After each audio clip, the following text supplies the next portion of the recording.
கம்பம் சட்டமன்ற தொகுதியில் சரியான வேட்பாளர் அப்படின்னா அது எனக்கு தான் நீங்க வாங்க. அதை உரிமையாக நான் கேட்டேன்.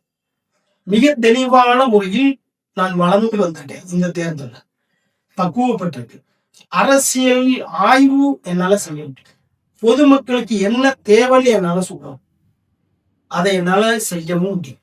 என்னுடைய இந்த தேர்தல் அறிக்கையில ஒரே ஒரு கோரிக்கை தான். என்னுடைய திட்டம், ஒருவேளை இந்த தொகுதியில நான் சட்டமன்ற உறுப்பினராக தேர்ந்தெடுக்கப்பட்டால் எனக்கு ஒரே ஒரு திட்டம் தான். இந்த தொகுதி தமிழ்நாட்டில் உள்ள 234 தொகுதியில் இந்த தொகுதி மட்டும் மகிழ்ச்சியான தொகுதியாக நம்ம வேற எதையும் நான் பேசி உழப்ப விரும்புகிறேன். தமிழ்நாட்டில் இந்த தொகுதி தான் மகிழ்ச்சி.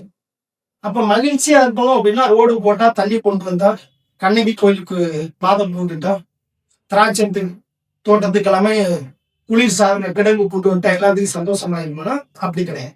ஒவ்வொரு வாக்காளர்களும் அல்லது ஒவ்வொரு வீட்டுல உள்ள நபர்களும் தன்னுடைய அடிப்படை தேவை தாண்டி ஒண்ணு நடந்தா மட்டும்தான் மகிழ்ச்சிதான். அது என்னால மட்டும்தான் சாத்தியம். அதனாலதான் நான் மறுபடியும் சுயேட்சை வேட்பாளராக இங்க நின்றுட்டேன். உங்களுடைய ஆதரவு இந்த தேர்தலில் எனக்கு தேவை. அதனால இந்த தேர்தலில் உங்களுடைய வாக்குகளை கிரிக்கெட் மாட்ட சின்னத்தில் வாக்களிக்கும்படி கேட்டுக்கொண்டேன். நன்றி.